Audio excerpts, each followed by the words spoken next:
Hey bosses, welcome back to my channel. So it is Natalie here for another video, and you guys, happy 2021, new year, same me. And I've been reflecting on my previous year, and although it's been a crazy year for everybody out here in these streets, one thing I can say is I officially hit 6 figures in my business, y'all, and my entire brand. So I thought it would be good to come on here and just share with you all like what went down, how did I get from where I started to where I am now. Let's just go ahead and get into how I was able to hit 6 figures in my business.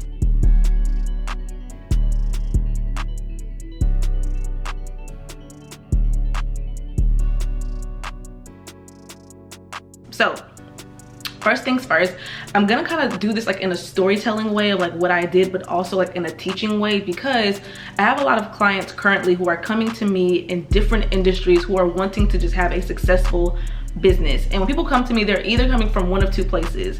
Either they already have an idea for their brand, or they have absolutely no idea what they want to do. And so I always approach it in this way to help people get on track to actually seeing income consistently in their brand. So when I first started my business, y'all, I had no idea. I just knew that I wanted to have a clothing store. I had no reason why. I didn't even like fashion like that, but I just had a desire to start a business. And the first thing I thought of was a clothing store. So that was where I started. That's not just what I do now, but I started somewhere. So the first thing is you have to just get started somewhere.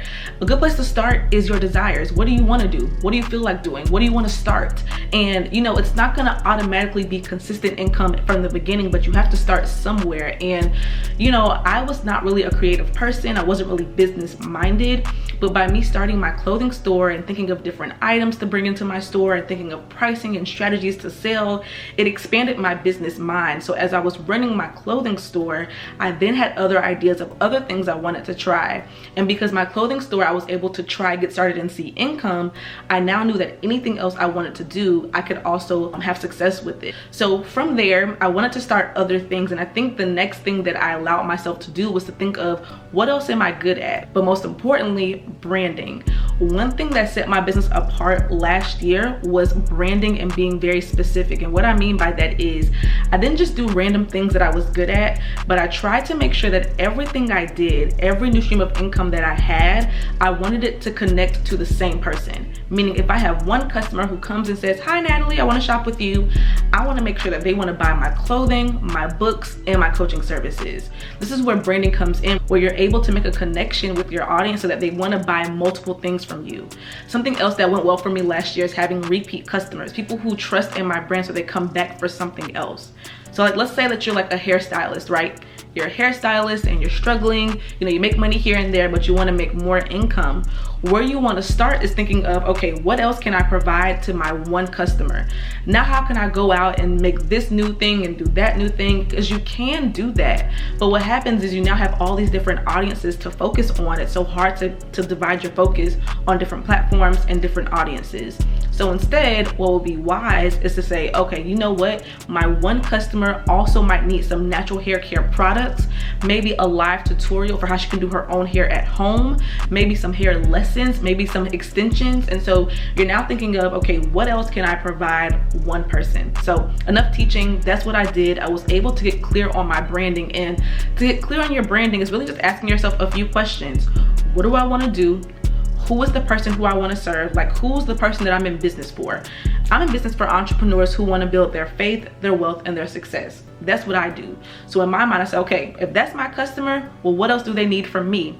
Like the hairstylist, if this is my customer, what else does she need from me? And now it's just your job to put those things out. That really helped me in my business last year. It helped me to effortlessly market. And you know, first of all, people say like you make it look so easy. It's not easy. Getting to where I am was not easy, but it is possible when you're strategic. So that's one thing that I did to grow my business last year. Something else was I stopped playing with my goals. Number one is actually set goals for yourself and then stop playing with them. I know for a fact that if I sit and do nothing, more than likely my business will also do nothing. There are some areas of my business that are kind of like running on its own, like my YouTube videos kind of go for their own. So that kind of hits different people here and there. But for the most part, a lot of my business is me having to actively market, actively show up on social media to get sales. And so I realized that in order for me to get to where I want to go, I gotta show up and do the work. And I didn't always do the work. I think last year was hard for a lot of people. There were a lot of months where I was off, where I was not on, especially at the end of the year. I really was struggling to just continually show up. However, I do know that when I did show up, the results were there. So you have to be willing to do the work. But on the other side of that is self-care. So I also was not afraid last year, honey. Last year, I was not afraid to take a break. So people ask, well, do you have self-care? Like, are you always working? I am always working, but I do take time to take breaks because I'm a protector of my peace, meaning I have had times in my life where I have reached maximum peace. Me seeking God, me being in tune with the Holy Spirit, I know what it means to have peace. So when that peace is off, oh no, I'm getting back to that place, because I believe that as a Christian, God wants me to have peace. That's why his son died, for me to have peace. So in that, I am always chasing peace. So if I get to a place in my business where I feel like I'm doing too much on my own, or I feel like I'm stressed or frustrated, I will take a whole day off. I'll take a whole day off and I will do what I gotta do. I will go to the spa. I will have a spa day at home, which is like a nice long bubble bath with my favorite songs, just singing out loud and just having time for myself. I will do that.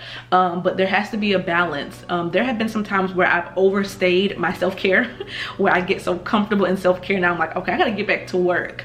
So it's good to have a balance. And this year I wanna do more self-care at smaller amounts so that I don't overdose on it, but also so that I don't burn out when it comes to my everyday business. So self-care was important for me, and I definitely did that because it allowed me to re-up on my energy in order to continually show up for my audience. With that being said, it's also important to be consistent. So I also make sure to show up in some way, whether it's going to be on my Instagram stories, on my Instagram timeline, on my YouTube channel, in my emails. You want to have different places that you can show up, because you don't always want to be on your Instagram timeline. Like, I don't always have a post to post that goes perfectly on my grid, but I can show up on my stories. And I think there was only maybe like 2 or 3 days where I was not on my stories last year. Like, seriously. So I'm always on stories, and I make a lot of money through my stories all the time. Or if I don't have a perfect YouTube video to post, I'll go on YouTube Live, and I love a YouTube Live. I make a lot of money from YouTube Live as well when I show up and serve my audience that way. So be willing to show up and have different places where you can show up. So even on your bad days or your off days, you can still show up in some way for your audience and make a coin. Your audience wants to see you for you. So when I have my chill times where I have no makeup, hair looking a mess, I still am able to show up, and my audience enjoys that. They like the realness and the rawness of that. One thing that has really helped me with making my money last year was having multiple streams of income. So the more streams of income I had, the easier it actually became to make the money that I made in my business last year. That's just facts. So be thinking of other ways that you can apply yourself. I know one thing that happened for me last year was working with brands on YouTube. That was unexpected, but that really did something for my business last year. Also, just having my YouTube ad revenue did something for my business last year, my clothing store. So having your different streams of income helps you to show up where you need to, how you need to, and still make your income. This is the year, y'all, and it really is obtainable for you guys to reach new goals and new heights in your business, but you have to apply yourself. So remember, if you're just getting started, start somewhere, and now do the work to figure out, when you have that one customer, what else do they want from you? What else can you create and produce to make more money from those same people? And work on fostering the people that are already there. So in my business this year, I had a lot of repeat customers. So it's important that you're fostering and doing well by those who are already there. A lot of times we want to grow our social media and grow our email list, but are you already sending emails to your current list? Are you already posting for your current audience? Email marketing is another place in my business where I had a lot of income come in, because it's me having conversation, me giving value and teaching those who are already interested in my brand. Sending emails to my clothing store. A quick email can make me a few $100s if I don't actually do outside marketing. That's great. Another email can make me $1,000. So it's important that you have all your things set up. Like, as a business owner, y'all, you're not gonna get by only having social media. Excuse the lighting, it's like gloomy outside. You're not gonna just get by only having social media. You want to be able to hit your audience at different places.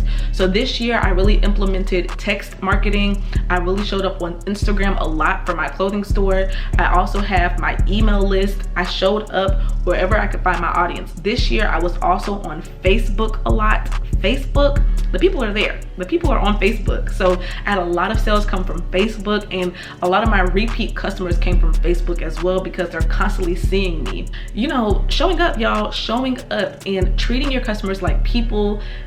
Yes, you want their coins, but you also want to serve them. And another thing really is like doing the work. The more you show up, the more income you get. That's just what it is. So hopefully you guys enjoyed this video. I'm excited to show you guys more aspects of my business, behind the scenes of everything. Let me know, what area of my business are you most interested in? In my next video, I'll be showing you guys my streams of income. So let me know, out of my clothing store, my physical products, my coaching services, my YouTube channel, my speaking, my programs, my ebooks, my book, what are you most interested in? Let me know down below, and I'll have another video coming for you all soon. So thank you guys for watching this video, and I'll see you guys in my next one. Bye, bosses.